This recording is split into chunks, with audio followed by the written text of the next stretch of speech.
The Sega Saturn is often remembered as a misunderstood console, caught between the explosive success of the Genesis and the revolutionary impact of the Dreamcast. But beyond its commercial struggles, the Saturn also played a host to a number of games that stirred up controversy, whether for their mature themes, cultural clashes, or bold artistic choices. In today's video, we're diving deep into the most controversial Sega Saturn titles, the games that pushed boundaries, raised eyebrows, and left a lasting impact on gaming history. So let's get into 10 controversial Sega Saturn games.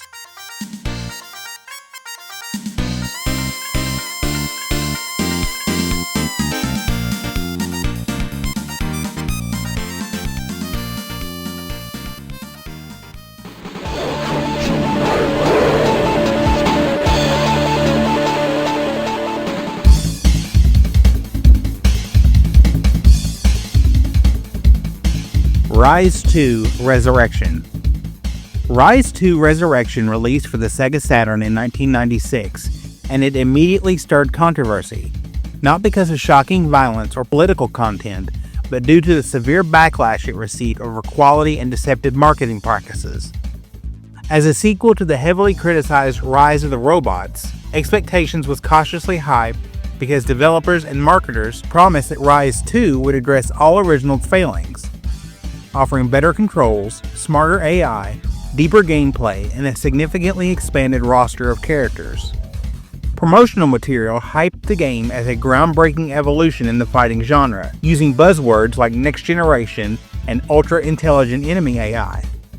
However, upon release, players and critics quickly discovered that Rise 2 was plagued by many of the same issues as its predecessor: clunky, unresponsive controls, shallow movesets, and uninspired repetitive combat. Many accused publisher Acclaim and developer Mirage Media of deliberately misleading the public through polished previews, pre-rendered cutscenes, and screenshots that bore little resemblance to the choppy, awkward gameplay experience.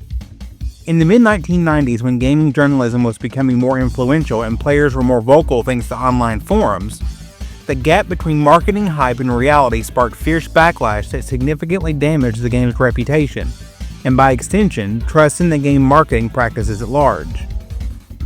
Adding to the controversy was the overall tone and presentation of Rise 2, which many found dark and cynical for a game that lacked the gameplay depth to justify it. Featuring cyborg fighters brutalizing each other in bleak industrial wastelands, the game leaned into a grim, almost nihilistic aesthetic that clashed with more vibrant, dynamic directions of other fighter games like Virtua Fighter 2 and Street Fighter Alpha. Critics argued that the grim style felt like an attempt to mash shallow mechanics with edginess, targeting a teen demographic that was increasingly attracted to darker, mature content. Furthermore, the game's heavy use of pre-rendered CGI characters and environments, which had once been seen as cutting edge, felt outdated by the time of release, further souring public opinion. The Saturn version in particular suffered from additional technical issues like frame drops and sluggish load times, which compounded the criticism. Ultimately, Rise 2 Resurrection became a case study in how overpromising and under-delivering could turn a game from a hopeful redemption story into one of the era's most infamous flops, cementing its place in the gaming community's memory as a cautionary tale about hype, execution, and player trust.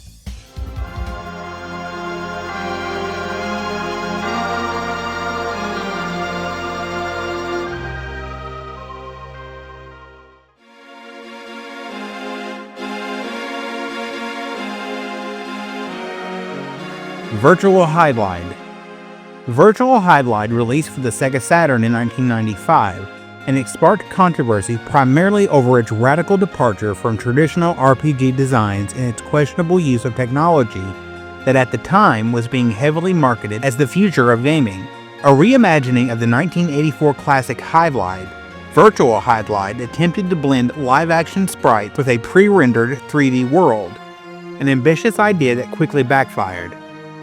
Critics and players alike blasted the game's use of digitized actors for character models, arguing that the result was an unsettling, disjointed visual style that made the characters look out of place and amateurish against the muddy, low-resolution backgrounds. Sega had promoted the Saturn as a powerhouse for 3D graphics, especially against the emerging competition from Sony's PlayStation, but Virtual Hydlide seemed to showcase all of the system's weaknesses. choppy frame rates, poor texture mapping, and sluggish controls. Many fans and journalists felt misled, accusing Sega of overhyping the Saturn's capability while pushing out rushed, substandard titles to fill its early library. The dissonance between what had been promised, an epic modern RPG, and what was delivered only deepened the growing skepticism toward the Saturn's future viability in the market. The controversy wasn't limited to technical shortcomings. Virtual Hydlide's gameplay design also drew ire from being confusing and unfriendly to players. While it offered a unique randomized world feature where each playthrough rearranged the game's map, critics pointed out this procedural generation often led to incoherent, frustrating level layouts rather than genuinely new adventures. Furthermore, despite the RPG label, the game featured very shallow character progression and simplistic combat, leading many to accuse it of masquerading as a role-playing game while offering little of the depth fans expected from the genre, especially at a time when titles like Chrono Trigger and Secret of Mana were setting high standards. Some gaming publications were harshly critical, labeling Virtual Hydlide as a tech demo gone wrong, and a betrayal of RPG fans who had supported Sega through the Genesis years. Even within Sega's own fanbase, the game became emblematic of the company's increasingly erratic decisions during the Saturn era, contributing to the widening rift between Sega and its core audience. Today, Virtual Hydlide is remembered less for innovation and more as a painful example of how early 3D ambition, when poorly executed, could become a symbol of a console's larger struggles.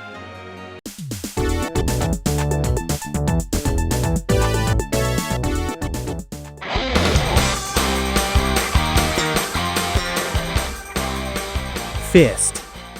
When Fist released for the Sega Saturn in 1996, it was positioned as a gritty 3D fighting game during a time when the genre was exploding with innovation. However, rather than gaining acclaim, Fist quickly attracted controversy for its crude presentation, poor quality, and its perceived exploitation of martial arts culture. Critics and players lambasted the game for its janky controls, awkward animation, and simplistic combat mechanics that paled in comparison to contemporary fighters like Virtua Fighter 2 and Tekken 2. But what stirred deeper controversy was the way Fist marketed itself. By heavily invoking stereotypical imagery from martial arts films without much cultural sensitivity or nuance, character designs leaned heavily into outdated, sometimes offensive tropes, such as exaggerated mystic Asian warriors and stoic monks, which many felt bordered on cultural caricature rather than homage. This lazy and often disrespectful approach to representing martial arts tradition was called out by critics, particularly as the game industry was beginning to face growing demands for more authentic and respectful portrayals of different cultures. Beyond the cultural insensitivity, Fist was also controversial for how it misrepresented itself during pre-release marketing. Early previews and promotional materials suggested that the game would feature a deep, realistic martial arts system and high-quality graphics that would push the Saturn's hardware to its limits. In reality, upon release, Fist revealed bland arenas, repetitive character models, and a shallow fighting engine that relied on basic button mashing rather than skillful combos or strategy. This bait-and-switch led to accusations that the publisher, Vic Takai, had intentionally misled consumers to capitalize on the booming fighting game craze. Furthermore, the game's serious, almost reverent marketing tone was sharply at odds with the laughable in-game presentation, causing further backlash from disappointed players who had expected a hardcore martial arts experience, and instead received what many labeled one of the Saturn's most embarrassingly amateurish titles. Fist's poor critical reception and the accusations of cultural exploitation helped cement its legacy as not just a bad game, but a controversial example of the misstep that plagued the fighting game's rapid commercialization in the mid-1990s.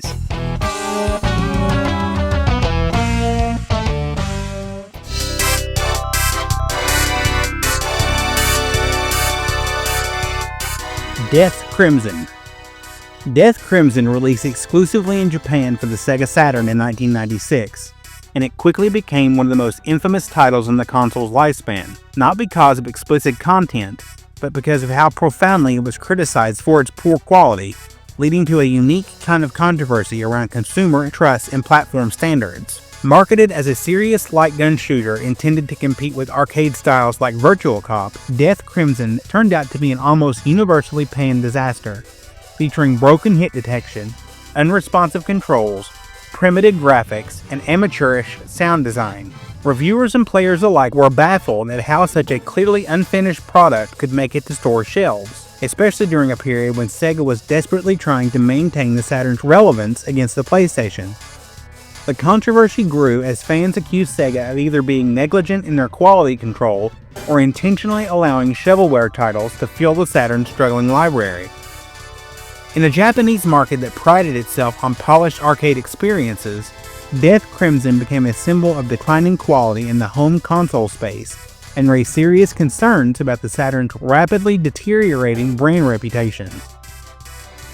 Adding to the controversy was how Death Crimson paradoxically gained a cult following, not because it was so bad it's good, but because it became a national joke in Japanese gaming culture. It was cited in gaming magazines, television shows, and fan communities as a prime example of how not to make a video game. Some critics went so far as to call it a shameful embarrassment to the Saturn's library, suggesting that its existence alone hurt the credibility of all future releases on the platform. This ironic fame led to Death Crimson spawning sequels, Death Crimson 2 and Death Crimson OX, which further baffled and sometimes outraged the gaming community who couldn't understand why such a poorly received title was being continued. Rather than fading into obscurity, Death Crimson stood as a lasting reminder of the dangers of a saturated, unregulated game market, where platform holders, desperate for content, sometimes allow deeply flawed titles to pass through unchecked. In that sense, Death Crimson wasn't just a bad game, it was a controversial moment in Sega's history that exposed deeper cracks in their approach to third-party content during the Saturn's troubled lifecycle.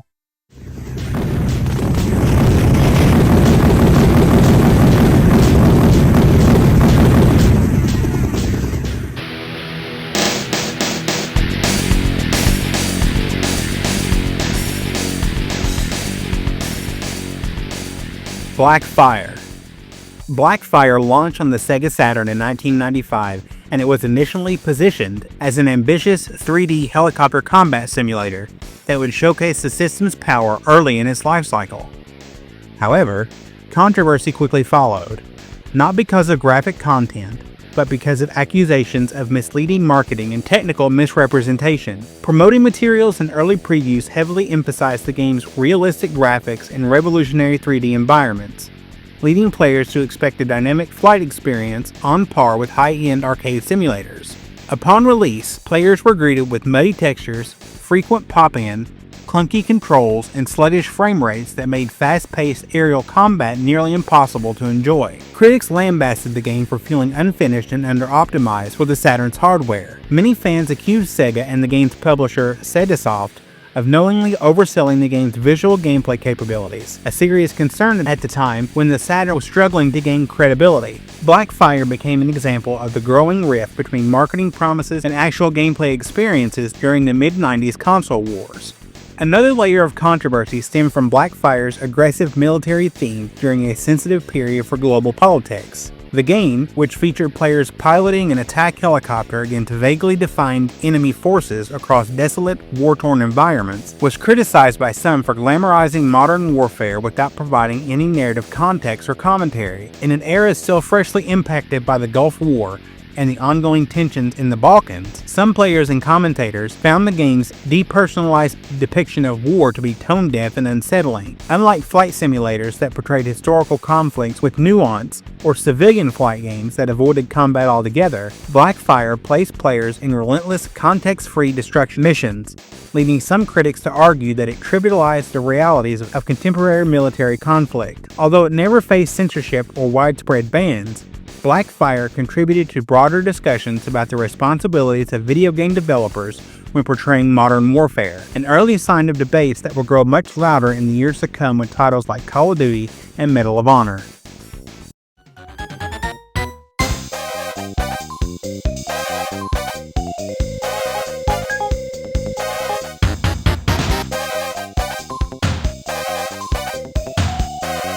Before we move on with our list, I'd love to know what you think so far. Sound off in the comments below if you're enjoying this video. And while you're down there, be sure to hit the like button. It helps out more than you know. And be sure to subscribe so you don't miss any upcoming videos. Okay, back to the list.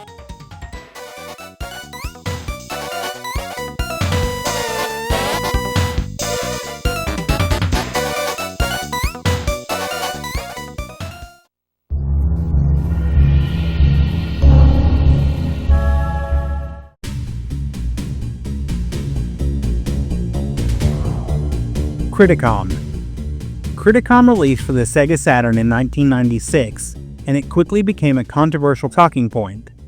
Not for explicit content, but how it epitomized the problem of quality control in the mid-1990s 3D fighting game boom. Developed by Kronos Digital Entertainment and published by Vic Takai, Criticom was heavily marketed as a visually stunning next-generation fighter that would rival the likes of Virtua Fighter 2 and Tekken. However, players and critics were shocked upon release by its stiff character animation, sluggish input responses, awkward hit detection, and shallow combat mechanics. The backlash centered around the perception that Criticom had been rushed to market simply to cash in on the then exploding popularity of the fighting genre.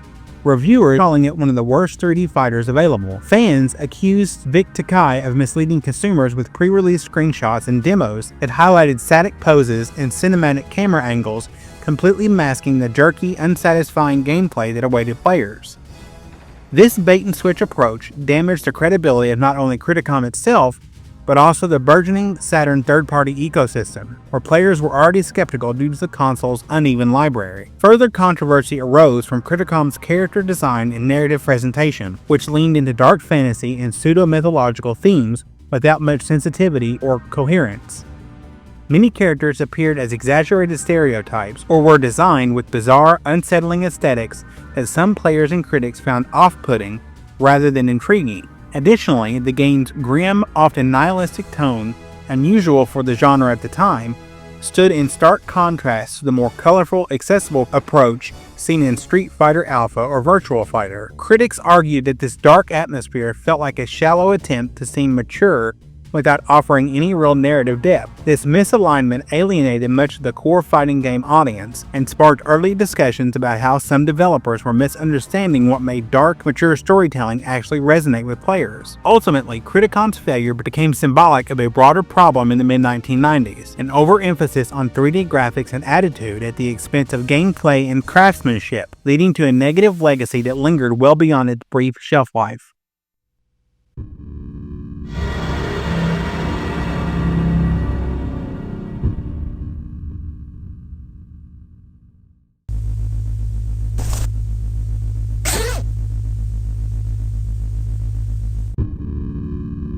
Enemy Zero. Enemy Zero launched for the Sega Saturn in 1996 and immediately became a source of controversy, not only for its unsettling horror themes, but also for its development history and bold departure from traditional gameplay conventions. Enemy Zero was an ambitious hybrid of survival horror and interactive movie-telling, using full-motion video sequences alongside real-time exploration. What stirred significant controversy was Eno's very public feud with Sony during the game's development. Initially planned for release on the PlayStation, Enemy Zero was dramatically pulled from Sony's platform in favor of a Saturn-exclusive release after Eno accused Sony of intentionally sabotaging the marketing of his previous game, D. This highly publicized move fueled a major backlash, with Sony fans labeling Eno as disloyal and Sega fans skeptically wondering if Saturn's weaker hardware could even do justice to the project. The controversy became symbolic of the growing rift of the mid-90s, where loyalty between developers and hardware makers became a battleground. Eno's decision was viewed as both rebellious and reckless,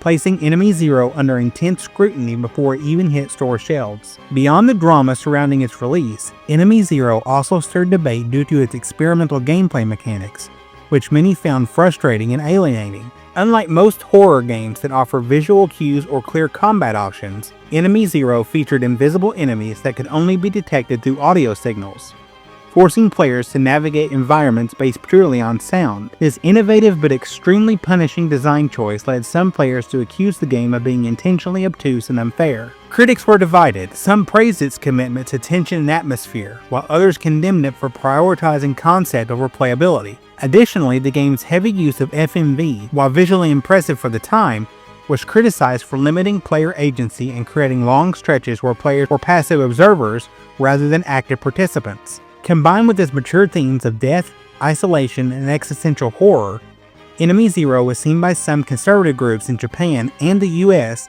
as another sign of video games becoming too bleak and adult-focused. Despite the controversy, Enemy Zero has become a cult classic, remembered both for its daring artistry and the fierce debates it sparked over what a video game could and should be.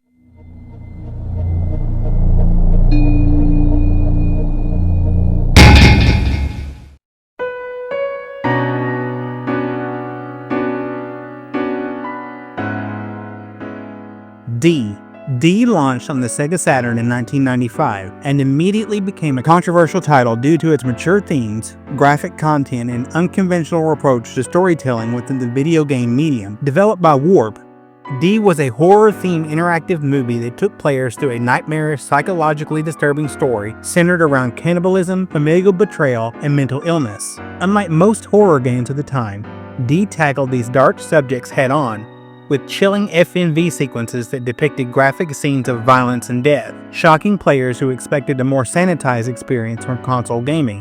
One particularly controversial element was that Eno had deliberately submitted a clean version of the game to censors and then secretly swapped it out for the uncut graphic version just before mass production, a rebellious act that bypassed the Japanese rating board. This guerrilla tactic angered industry officials and sparked debates over censorship, developer responsibility, and the limits of creative freedom in gaming.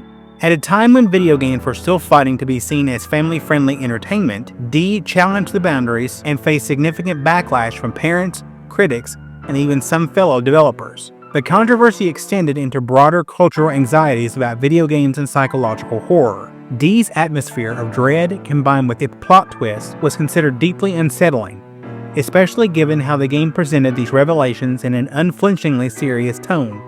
Religious and parental groups in both Japan and North America criticized D for exposing players to deeply disturbing material without sufficient warning or content labeling, as the industry's rating systems were still maturing.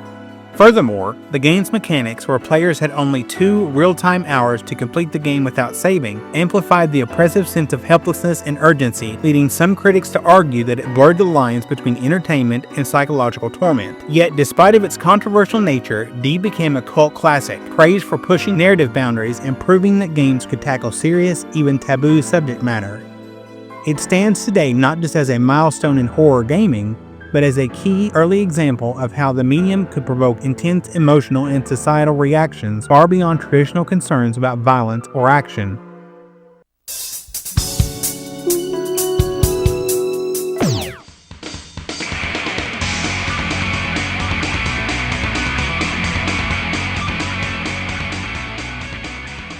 Burning Rangers. Burning Rangers was released in 1998 for the Sega Saturn, and it was praised for its ambitious design, stunning visuals, and innovative concepts.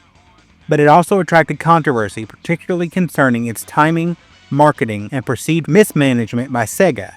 Developed by Sonic Team and directed by Yuji Naka, Burning Rangers focused on futuristic firefighters who battled blazes in high-tech environments, a unique departure from the violent combat themes dominating late 90s gaming. However, many fans and critics argued that Sega mishandled the game's release, using it as a swan song for the already fading Saturn instead of promoting it earlier when it could have made a stronger impact. In Japan and North America, players criticized Sega for offering minimal marketing support, despite Burning Rangers clearly demonstrating what the Saturn could still achieve graphically and technically. The controversy grew as fans accused Sega of effectively burying one of its most innovative titles in favor of shifting full attention toward the upcoming Dreamcast. This frustration, tied to a broader resentment toward Sega's inconsistent handling of the Saturn in its final years, led to Burning Rangers becoming a symbol of squandered potential within Sega's declining hardware business. Additionally, Burning Rangers faced subtle controversy related to its tone and themes in certain markets. While the idea of heroic, futuristic firefighters was refreshing, some critics noted that the depiction of disasters, such as massive explosions, collapsing buildings, and life-threatening fires, struck an uncomfortable chord given real-world tragedies occurring at the time. In particular, in the wake of the events of the Kobe earthquake in Japan and ongoing concerns about urban disaster preparedness, the game's adventurous, almost cheerful approach to catastrophic scenarios was seen by some as insensitive. Although not widespread, there was criticism from parts of the media suggested that Burning Rangers trivialized real-world emergency response work by gamifying it without adequately addressing the true gravity of such disasters. Furthermore, the game's English voice acting, which many players found cheesy or inappropriately lighthearted, amplified this criticism for Western audiences, making serious rescue missions feel more unintentionally comical. Despite these controversies, Burning Rangers has since achieved a cult classic status, remembered both for its creative spirit and as a bittersweet reminder of the Sega Saturn's untapped potential.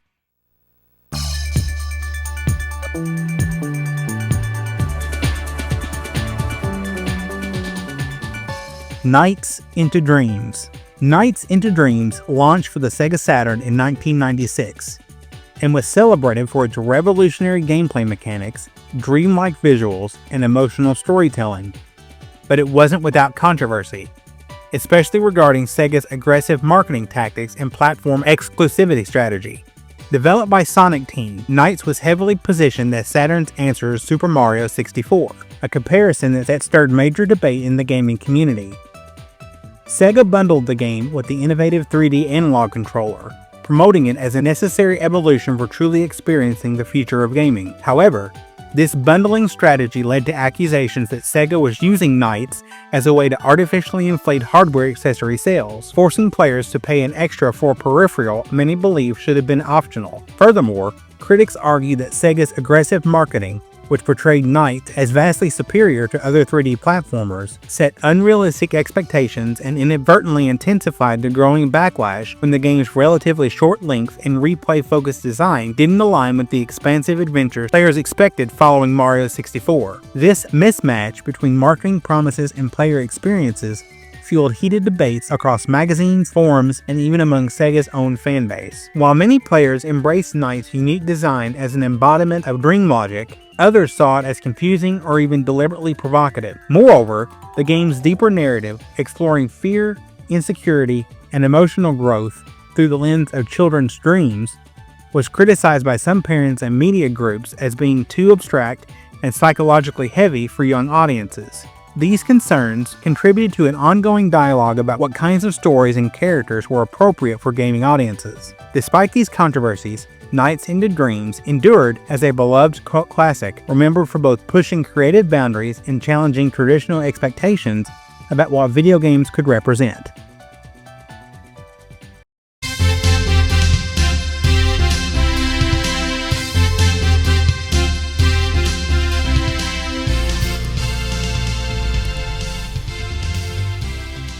The Sega Saturn was home to some truly groundbreaking games, but many of them sparked debates for their daring content, gameplay choices, and sometimes divisive development.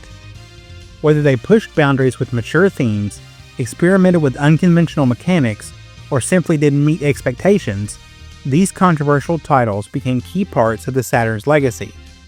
Love them or hate them, these games remain fascinating examples of how risk and innovation can either make or break a console. The Sega Saturn's journey may have been short, but its impact is still felt in the gaming world today.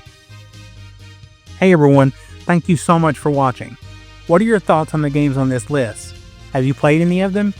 Me personally, I was always a Nintendo kid. I didn't have any of the Sega consoles, so I don't have hands-on experience with any of these games, so I'd love to know your experiences and your thoughts and anything you'd like to say in the comments below. If you liked this video, please leave a like. If you didn't, that other button seems to work pretty well too. And if you're new here, please consider subscribing for a plethora of gaming-related content, including but not limited to controversial games. Thanks again for watching, and I'll see you in the next one.